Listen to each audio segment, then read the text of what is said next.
Meus amados irmãos, eu vos saúdo com a doce e gloriosa paz do Senhor. Louvado seja o nosso Deus por mais esta grande oportunidade que Ele tem nos concedido para estarmos aqui, nos encontrando mais uma vez, para trazermos as nossas prévias para a próxima lição deste trimestre, que será a lição de número 2, o livro de Ruth. Este trimestre da Escola Bíblica Dominical é comentado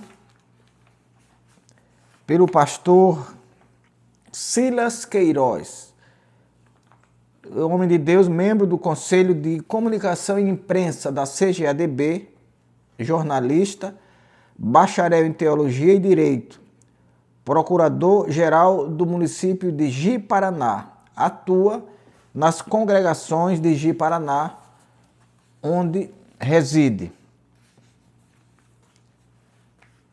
O tema é o Deus que governa o mundo e cuida da família. Os ensinamentos divinos dos livros de Ruth e Esté para a nossa geração. Obrigado a você, meu amado irmão, meu amigo, meu companheiro, professor da Escola Bíblica Dominical, você que é superintendente, que atua nessa área, que certamente o faz com desvelo. Deus abençoe a sua vida, você que é inscrito do nosso canal. Continue nos ajudando, compartilhando as nossas mensagens e, por gentileza, verifique a sua inscrição para ver se ela ainda está ativa, para que nós continuemos fazendo esse trabalho tão grandioso, tão generoso, de certa forma trabalhoso, mas também que nos dá prazer de fazê-lo, porque estamos fazendo para o nosso Deus, o Deus que fez os céus e a terra.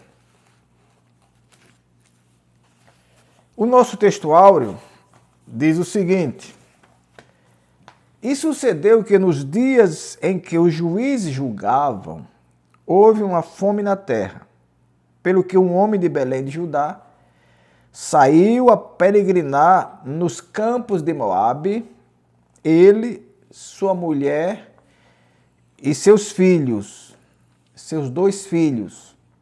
Ruth, capítulo 1, versículo 1.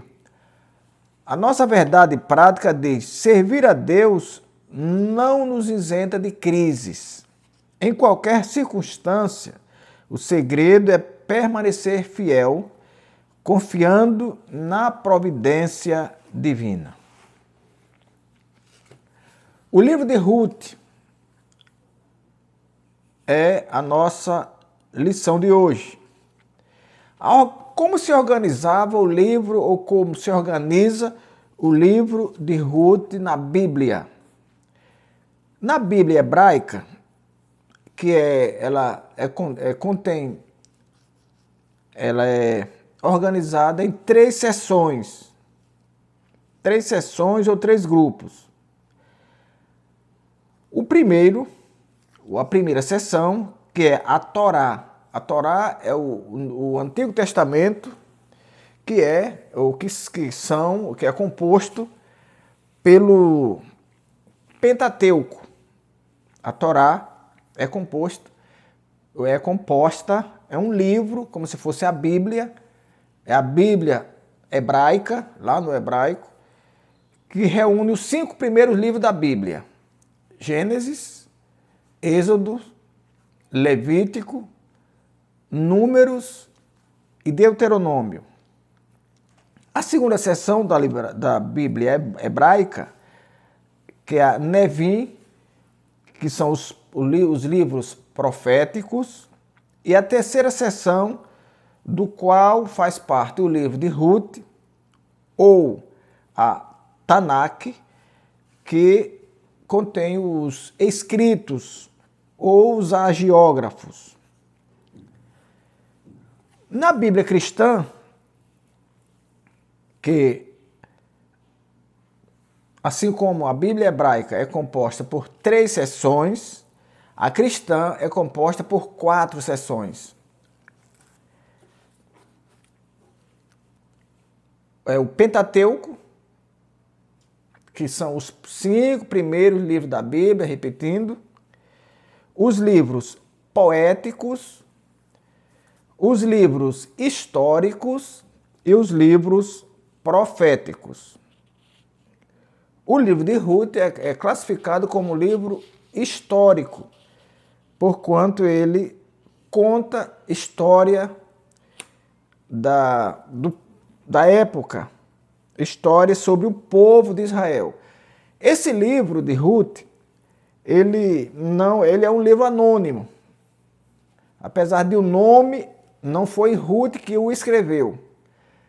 Dizem os historiadores que o mais provável autor do livro de Ruth seja Samuel.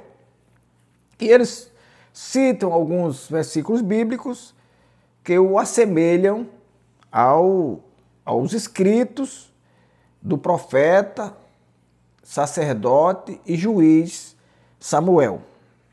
No contexto histórico, nós vamos contextualizar o livro de Ruth nesse contexto histórico. No texto áureo, nós lemos que esse livro, que Ruth viveu que os juízes, que foram os sucessores de Josué, o período dos juízes, que demorou ali por cerca de 300 anos, começou logo após a morte de Josué. O grande líder judeu dos hebreus após a morte de Samuel. E esse período se estendeu até a implantação da monarquia de Israel, ou o reinado de Israel, com Saul. Foi um tempo marcado por muita desobediência, muita idolatria e muita insubordinação e muita subordinação do povo de Israel aos seus inimigos. E a subordinação não se deu pela falta de exército, pela covardia, pela frouxura de Israel, mas sobretudo pela desobediência. O povo se entregou a outros deuses e Deus os abandonou até que eles buscassem socorro. Nós vamos ler aqui em Josué, no capítulo 1, no capítulo 2, e versículos 11 e 12, para a gente ver mais ou menos o que acontecia com o povo de Israel após a morte de Josué. Se com a morte de Josué, de Moisés, não houve esses problemas, porque Josué logo foi nomeado por Deus, aliás, ele já tinha sido nomeado antes, mas com a morte de Josué, Deus logo busca, com a morte de Moisés, corrigindo, Deus busca logo Josué e o coloca como substituto de Moisés. Portanto, ali não houve nenhum vago, nenhuma vacância, nenhuma descontinuidade no governo de Israel. Ao contrário disso, quando Josué morre, cria-se ali um vago de poder. E foi exatamente esse vago de poder, essa vacância, que fez com que o povo procurassem outros rumos e procurassem outros deuses. Nós vamos explicar isso mais na frente.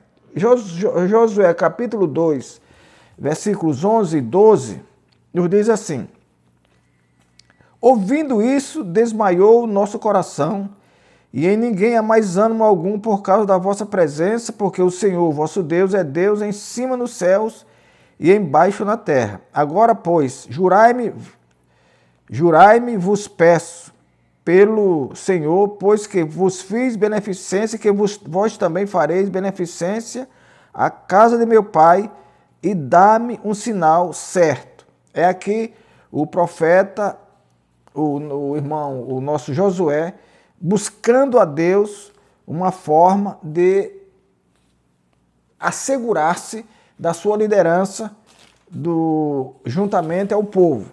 Mas no livro dos Juízes, ainda, capítulo 2,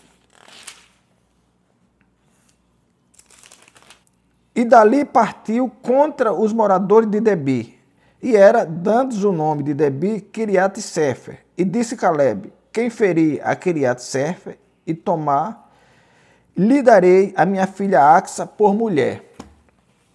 Aqui está o início dos juízes. Quando Moisés morre, aliás, quando Josué morre, como eu disse, gerou-se aquela vacância de poder, os israelitas se apresentam a Josué e perguntam quem primeiro subiria para lutar contra os cananeus. Os cananeus eram os habitantes de Canaã.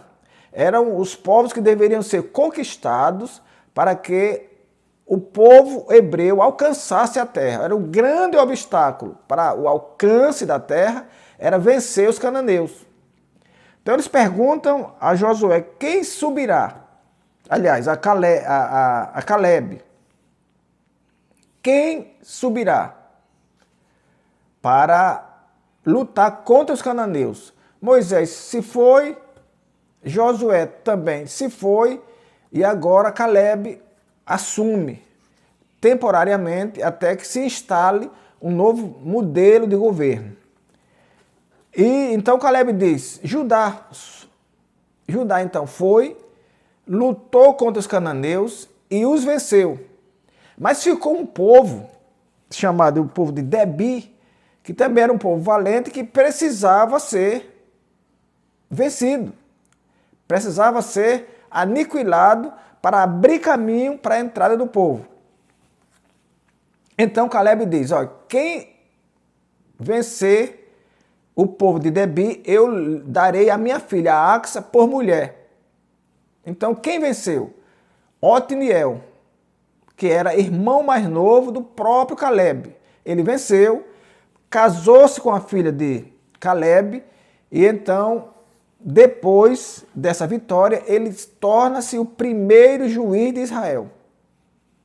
Mas a data, o período foi, como eu disse, um período de extrema desobediência. Extrema desobediência. Juízes capítulo 1 e versículos 1 e 2 nos dá um vago parâmetro de como aquele povo era desobediente. Juízes, capítulo 1, versículos 1 e 2. E sucedeu, depois da morte de Josué, que os filhos de Israel perguntaram ao Senhor, dizendo: quem dentre nós primeiro subirá aos cananeus para pelejar contra eles? E disse o Senhor: Judá subirá. É isso aqui que eu disse a vocês. Mas no capítulo que eu vou ler na frente, nós vamos ver que quando Josué morre, o povo entrega-se à idolatria. O povo se entrega à idolatria. E aí é onde eles são vencidos. Aí começa uma época de grande opressão contra os hebreus, o povo de Deus. Apesar de ser um povo de Deus, mas pela sua desobediência, eles então a Bíblia diz que Deus os largou, Deus lhes deu as costas. E nós temos que, ali naquela época, nós tínhamos ali o secularismo, nós tínhamos ali o hedonismo e a idolatria. O que é secularismo? O secularismo é uma doutrina que tem o homem, que coloca o homem como centro das decisões. É a doutrina que relativiza, é a doutrina que despreza os saberes espirituais. Isso é secularismo. A coisa espiritual é desprezada, em razão do homem. O homem fica como central, como centro das coisas. O hedonismo é uma filosofia segundo a qual o homem, aliás, segundo a qual o prazer imediato é o supremo bem. Então, era essa a situação dos hebreus na época dos gentios. Eram pessoas que eram secularistas, isto é, desprezaram o Deus e abraçaram o homem, e eram hedonistas, que tinham as decisões do homem, as decisões imediatas, as decisões da carne, como sendo o supremo bem. Então, um povo desse, claro que Deus não abraçaria, Deus os abandonaria até que eles voltassem. Mas o nosso Deus é um Deus todo-poderoso, é um Deus de livramento, é um Deus misericordioso. Então se instala também no período dos judeus, aliás, no período dos juízes, grande opressão e clamor. Mas Deus não separou essa grande opressão e esse grande clamor ao livramento. Houve então uma grande apostasia, mas houve sobretudo uma grande longanimidade da parte do Senhor. A apostasia porque eles se afastaram de Deus. Apostatar-se significa passar a defender hoje o que eu atacava antes, o que eu reprovava antes. No caso do povo de Deus, eles passaram a atacar naquela época o que eles defendiam antes, com Moisés e com Josué. Quando Josué assume a frente do povo, eles prometeram a Josué: assim como fomos com Moisés, seremos como o Senhor. Mas não houve isso na época de Caleb. Até porque o Caleb não era alguém escolhido como Josué foi. Josué foi escolhido por Deus para substituir Moisés. Não aconteceu isso com Caleb.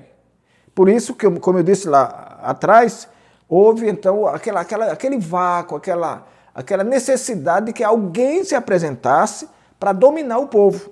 De forma que foi o próprio povo que se apresentou perguntando: quem vai primeiro?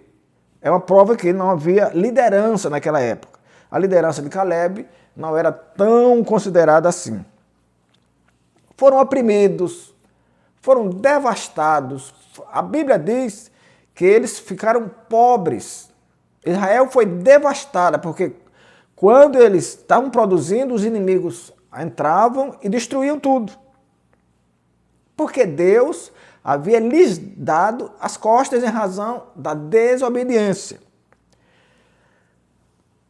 Então, vem agora o clamor e o livramento.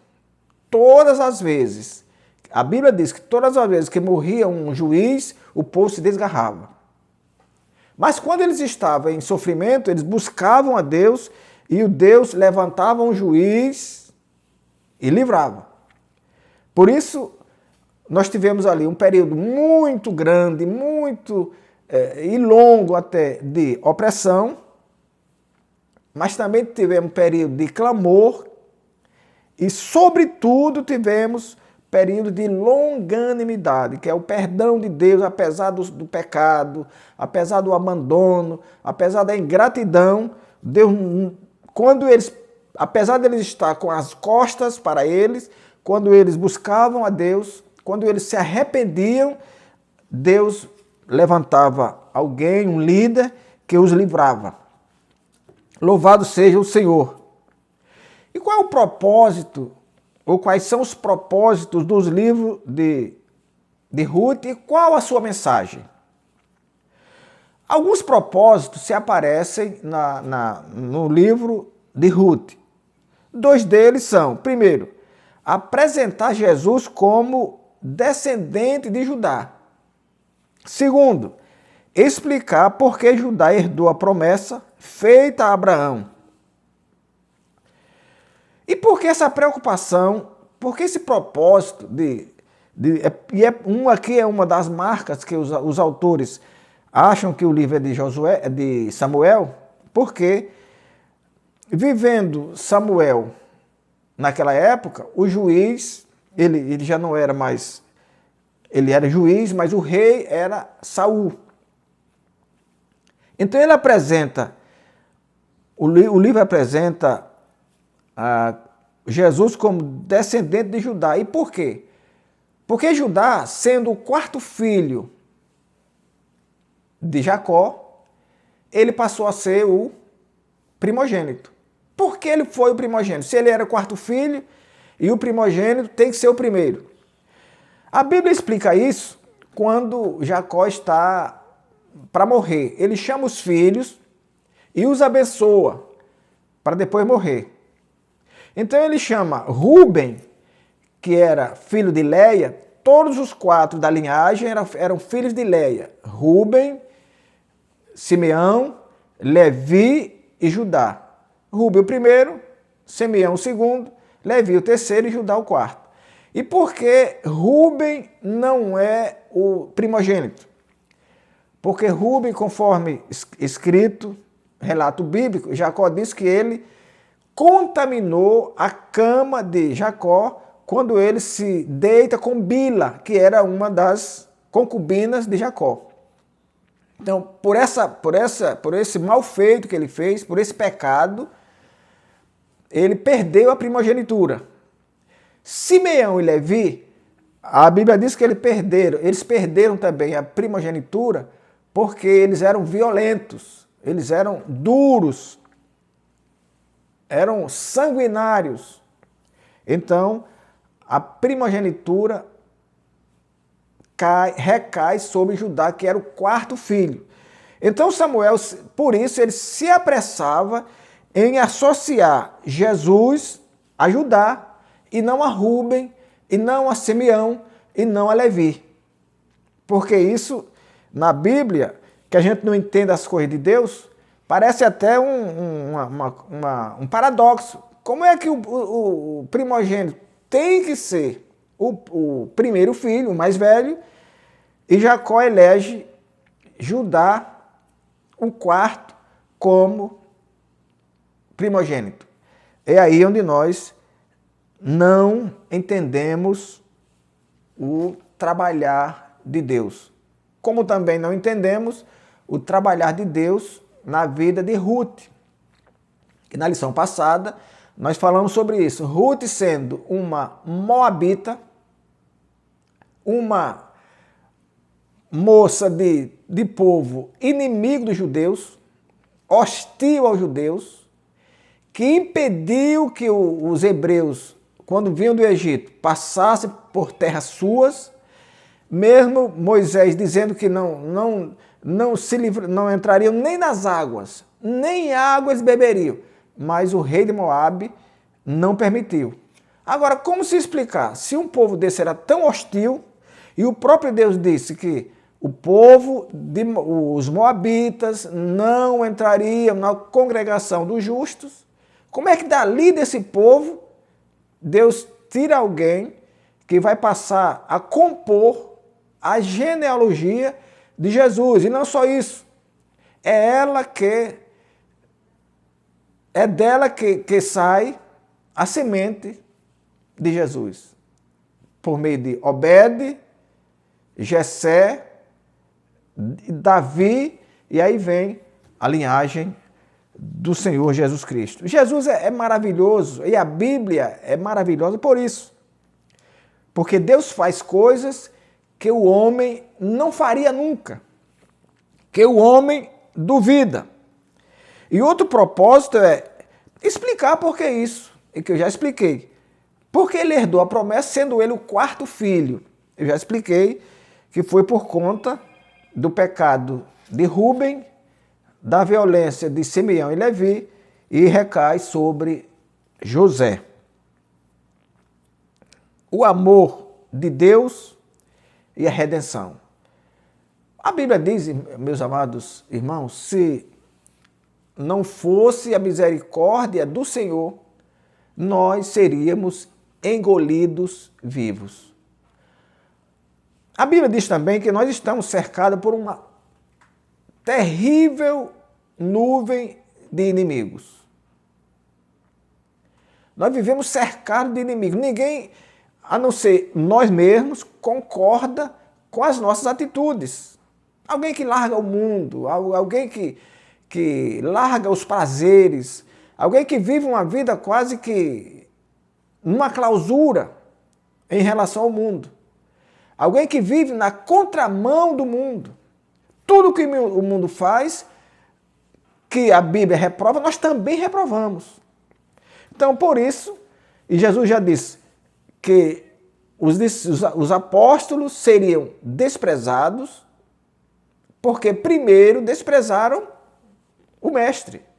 Então, ninguém, ele avisando, não, ninguém fique triste por isso não. E quando alguém vos desprezar, saibam que primeiro desprezaram a mim. E isso é o amor de Deus, que ele faz isso.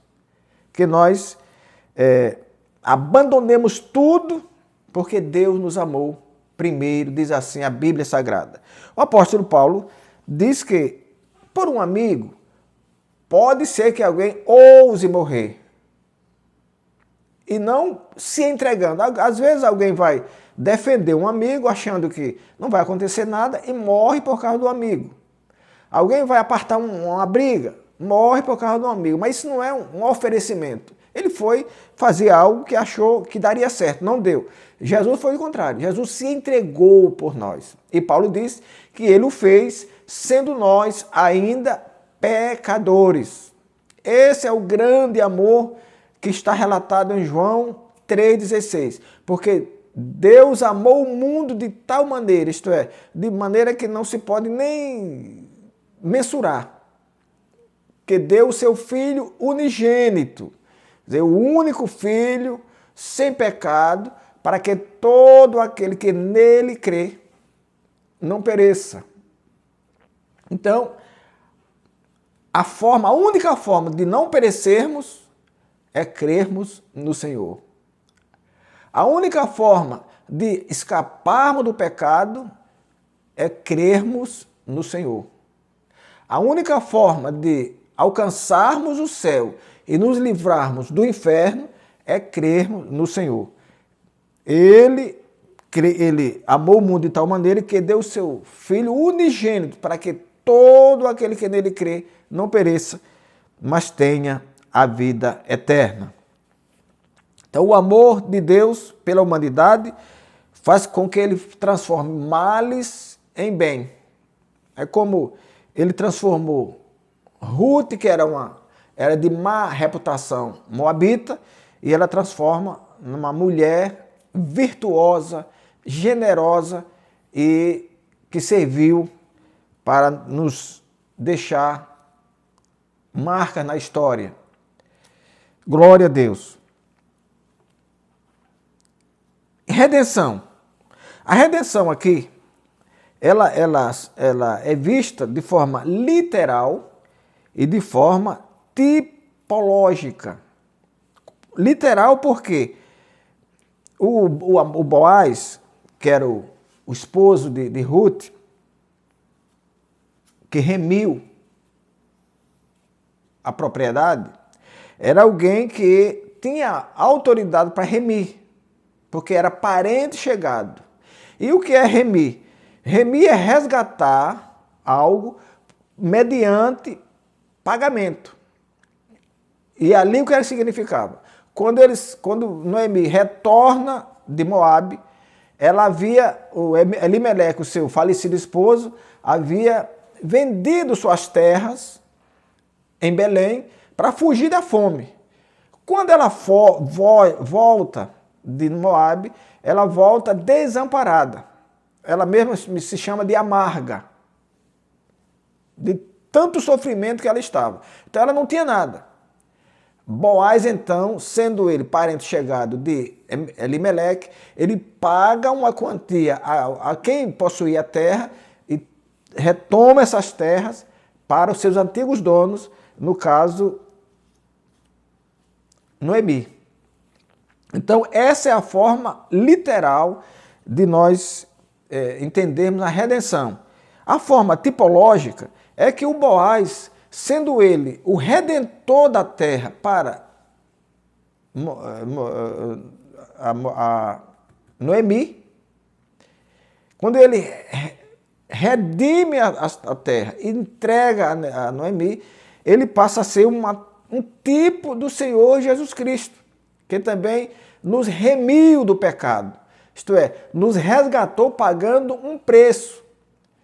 Boaz pagou um preço em moeda, Jesus pagou o próprio sangue para nos remir, para nos retirar do pecado. Glória a Deus.